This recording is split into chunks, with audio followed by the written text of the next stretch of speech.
Many experts believe that water levels in the ocean are rising as ice melts due to higher temperatures caused by climate change. Right now, over 5 million cubic miles of ice exists on the surface of our planet, which one estimate says would take longer than 5,000 years to melt if global warming rates continue. An interactive map created by National Geographic shows what the world would look like if all the ice on Earth melted and added to the sea levels. Estimates show that this would raise the oceans by 216 feet, flooding coastal cities and creating shorelines that are deeper inland.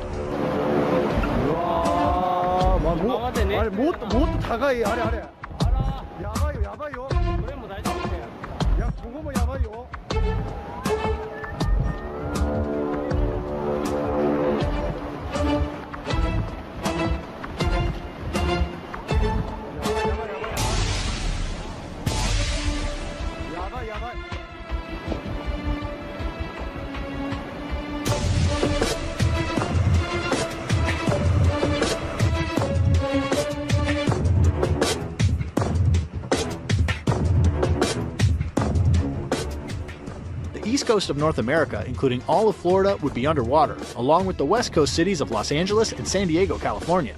Parts of Europe would be devastated by the Atlantic Ocean, covering London, the Netherlands, and most of Denmark. Although major cities in Egypt like Cairo and Alexandria would become part of the Mediterranean Sea, the continent of Africa would be the least affected by rising sea levels.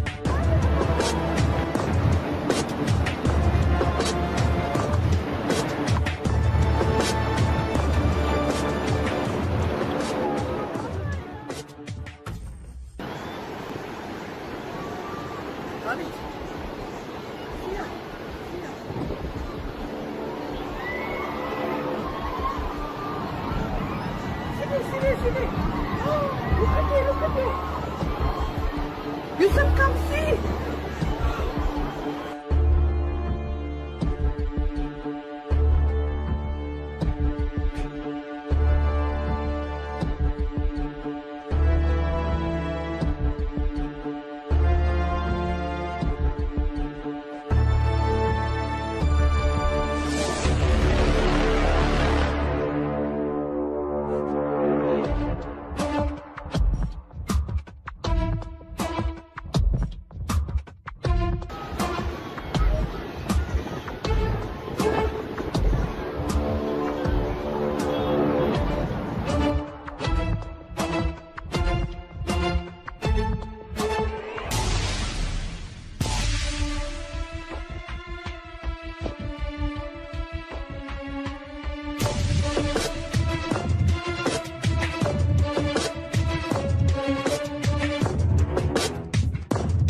We've been highlighting the risks to major cities from sea level rise. A handful of islands in the western Pacific have disappeared, and researchers say rising sea levels are to blame.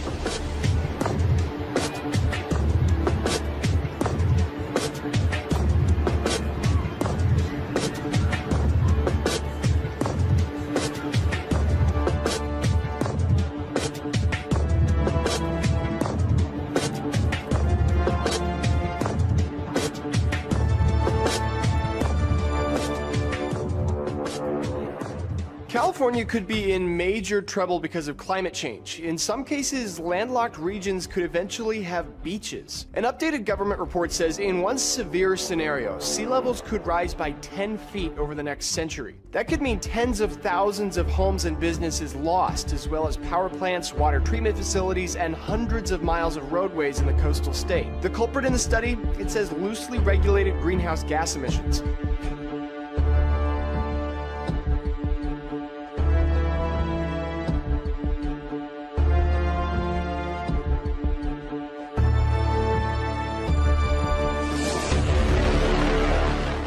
Let's take a look at New York City.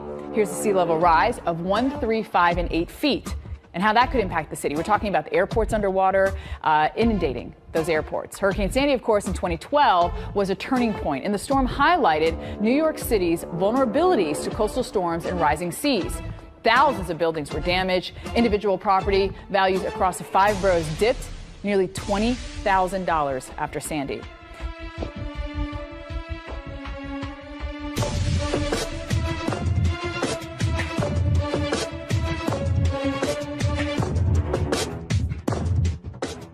Asia, the country of Bangladesh, with a population of 160 million, would be entirely wiped out. And in Australia, the thin coastal band around the continent, where 4 out of 5 Aussies live, would be underwater.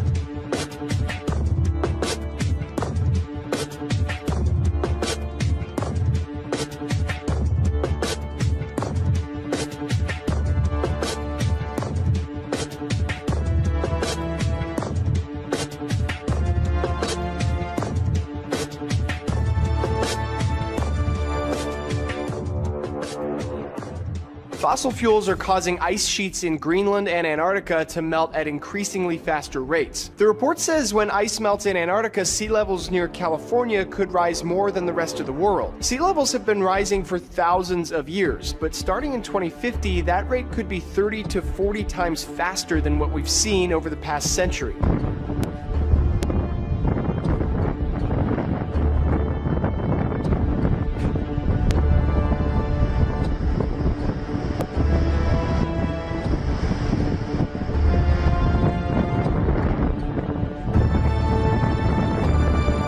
Where we would be right now would actually be, we would be probably closer to waist, between our waist and our shoulders in terms of where water would be. He's talking about the potential impact of sea level rise to Christopher Columbus Park in the North End, one of 5 waterfront neighborhoods under the threat of coastal flooding, major storms, and extreme heat. A number of 90-degree days over the last several years. You can see, of course, last year we really peaked out. We knew it was going to be a big year. 6 months ago, Blackmun's office, in partnership with the Green Ribbon Commission, released a 400-page report. Climate Ready Boston details the consequences of the changing climate and what they found could be catastrophic, reminiscent of the destruction left behind by Superstorm Sandy in New York and New Jersey.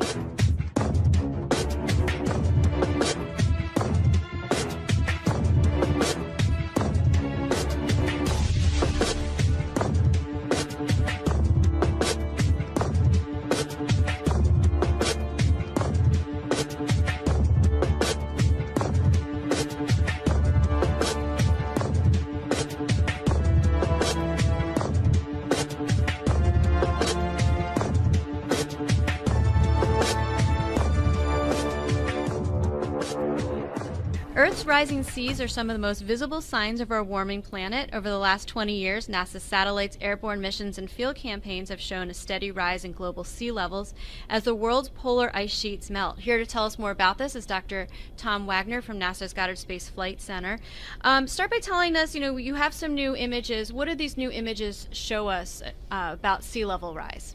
They show us 2 really important things. And the first thing is this: sea levels are rising around the world, and in the last 20 years they've risen by over 3 inches on average.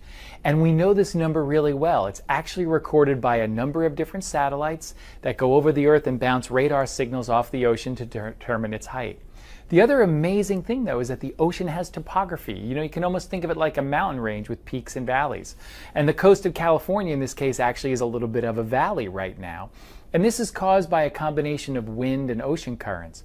But what people really need to take away is that sea level's rising, and it's going to continue to rise. And it's rising enough that it's already impacting us. You what, mate?